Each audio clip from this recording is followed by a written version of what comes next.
समझना होगा, हमें उनके व्यवहार को आत्मसात करना होगा। हमें याद रखना होगा, राम यानी आदर्श, राम यानी मर्यादा, राम यानी जीवन का सर्वोच्च चरित्र, राम यानी सत्य और पराक्रम का संगम। दिव्य गुणे शक्र समो रामः सत्य पराक्रमः। राम यानी धर्म पथ पर चलने वाला व्यक्तित्व। रामः सत्पुरुषो लोके सत्यः सत्यपरायणः। राम यानी जनता के सुख को सर्वोपरि रखना। प्रजा सुखत्वे चंद्रस्य। राम यानी धर्म और क्षमा का दरिया। वसुधाया क्षमा गुणे है। राम यानी ज्ञान और विवेक की पराकाष्ठा। बुद्धया बृहस्पते तुल्य। राम यानी कोमलता में दृढ़ता। मृदु पूर्वज भाषते। राम यानी कृतज्ञता का सर्वोच्च उदाहरण। कदाचन नोपकारेण कृति नैकेन तुष्यति। राम यानी श्रेष्ठ संगति का चयन। शिला वृद्धे ज्ञान वृद्धे वयोवृद्धे च सज्जने। राम यानी विनम्रता में महाबल। वीर्यवान च वीर्येण महता स्वेन विस्मितः। राम यानी सत्य का अडिग संकल्प। न च अनुत्र कथो विद्वान।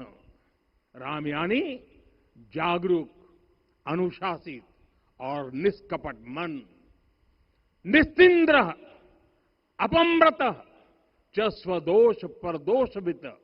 साथियों, राम सिर्फ एक व्यक्ति नहीं, राम एक मूल्य है, एक मर्यादा है, एक दिशा है। अगर भारत को साल 2047 तक विकसित बनाना है, अगर समाज को सामर्थ्यवान बनाना है, तो हमें अपने भीतर राम को जगाना होगा। हमें अपने भीतर के राम की प्राण प्रतिष्ठा करनी होगी। और इस संकल्प के लिए आज से बेहतर दिन और क्या हो सकता है। साथियों, 25 नवंबर का यह ऐतिहासिक दिन अपनी विरासत पर गर्व का एक और अद्भुत क्षण लेकर आया है। इसकी वजह है धर्म ध्वजा पर अंकित कोविदार वृक्ष। ये कोविदार वृक्ष इस बात का उदाहरण है कि जब हम अपनी जड़ों से कट जाते हैं तो हमारा वैभव इतिहास के पन्नों में दब जाता है। साथियों, जब भरत अपनी सेना के साथ चित्रकूट पहुंचे तो लक्ष्मण ने दूर से ही अयोध्या की सेना को पहचान लिया। ये कैसे हुआ, इसका वर्णन वाल्मीकि जी ने किया है। और वाल्मीकि जी ने क्या वर्णन किया है? उन्होंने कहा है, विराजित उद्गत स्कंधम कोविदार ध्वजः रथे।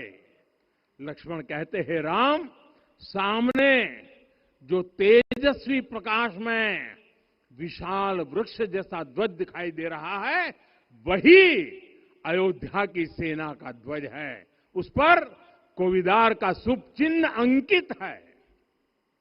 साथियों, आज जब राम मंदिर के प्रांगण में कोविदार फिर से प्रतिष्ठित हो रहा है, यह केवल एक वृक्ष की वापसी नहीं है, यह हमारी स्मृति की वापसी है, हमारी अस्मिता का पुनर्जागरण है, हमारी स्वाभिमानी सभ्यता का पुनः उद्घोष है। कोविदार वृक्ष हमें याद दिलाता है कि जब हम अपनी पहचान भूलते हैं तो हम स्वयं को खो देते हैं, और जब पहचान लौटती है तो राष्ट्र का आत्मविश्वास भी लौट आता है। और इसलिए मैं कहता हूं, देश को आगे बढ़ना है तो अपनी विरासत पर गर्व करना होगा। साथियों, अपनी विरासत पर गर्व के साथ साथ एक और बात भी महत्वपूर्ण है, और वो है गुलामी की मानसिकता से पूरी तरह मुक्ति। आज से 190 साल पहले 190 साल पहले साल 1835 में 1835 में मैकाले नाम के एक अंग्रेज ने भारत को अपनी जड़ों से उखाड़ने के बीज बोए थे। मैकाले ने भारत में मानसिक गुलामी की नींव रखी थी। 10 साल बाद यानी 2035 में उस अपवित्र घटना को 200 वर्ष पूरे हो रहे हैं। कुछ दिन पहले मैंने एक कार्यक्रम में आग्रह किया था कि हमें आने वाले 10 वर्षों तक उस 10 वर्षों का लक्ष्य लेकर चलना है कि भारत को गुलामी की मानसिकता से मुक्त करके रहेंगे। साथियों, सबसे बड़ा दुर्भाग्य यह है कि मैकाले ने जो कुछ सोचा था उसका प्रभाव कहीं व्यापक हुआ। हमें आजादी मिली, लेकिन हीन भावना से मुक्ति नहीं मिली। हमारे यहां एक विकार आ गया कि विदेश की हर चीज, हर व्यवस्था अच्छी है और जो हमारी अपनी चीजें हैं उनमें खोट ही खोट है। साथियों, गुलामी की यही मानसिकता है जिसने लगातार यह स्थापित किया। हमने विदेशों से लोकतंत्र लिया। कहा गया कि हमारा संविधान भी विदेश से प्रेरित है, जबकि सच ये है कि भारत लोकतंत्र की जननी है, मदर ऑफ डेमोक्रेसी है। लोकतंत्र हमारे डीएनए में है।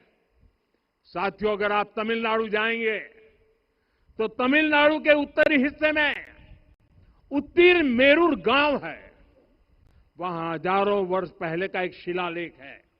उसमें बताया गया है कि उस कालखंड में भी कैसे लोकतांत्रिक तरीके से शासन व्यवस्था चलती थी, लोग कैसे सरकार चुनते थे।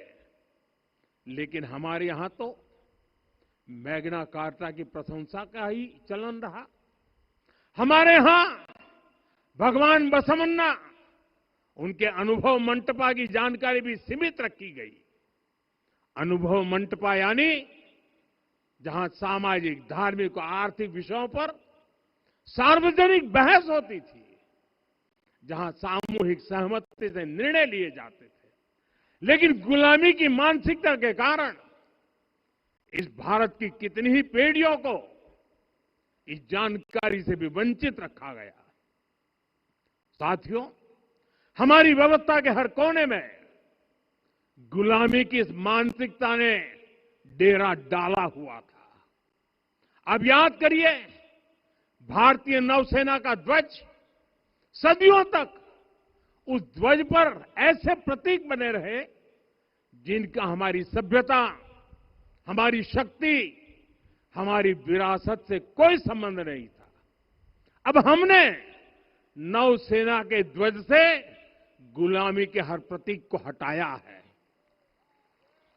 हमने छत्रपति शिवाजी महाराज की विरासत को स्थापित किया है। और ये सिर्फ एक डिजाइन में बदलाव नहीं हुआ, ये मानसिकता बदलने का क्षण था। ये वो घोषणा थी कि भारत अब अपनी शक्ति, अपने प्रतीक को नकारा है। भगवान राम अपने आप में एक वैल्यू सिस्टम है। ओरछा के राजा राम से लेकर रामेश्वरम के भक्त राम तक और शबरी के प्रभु राम से लेकर मिथिला के पाहुन राम जी तक भारत के हर घर में, हर भारतीय के मन में और भारतवर्ष के हर कण कण में राम है। लेकिन गुलामी की मानसिकता इतनी हावी हो गई कि प्रभु राम को भी काल्पनिक घोषित किया जाने लगा। साथियों, अगर हम ठान लें अगले 10 साल में मानसिक गुलामी से पूरी तरह मुक्ति पा लेंगे और तब जाकर के ऐसी ज्वाला प्रज्वलित होगी, ऐसा आत्मविश्वास बढ़ेगा कि 2047 तक विकसित भारत का सपना पूरा होने से भारत को कोई रोक नहीं पाएगा। आने वाले 1000 वर्ष के लिए भारत की नींव तभी सशक्त होगी जब मैकाले की गुलामी के प्रोजेक्ट को हम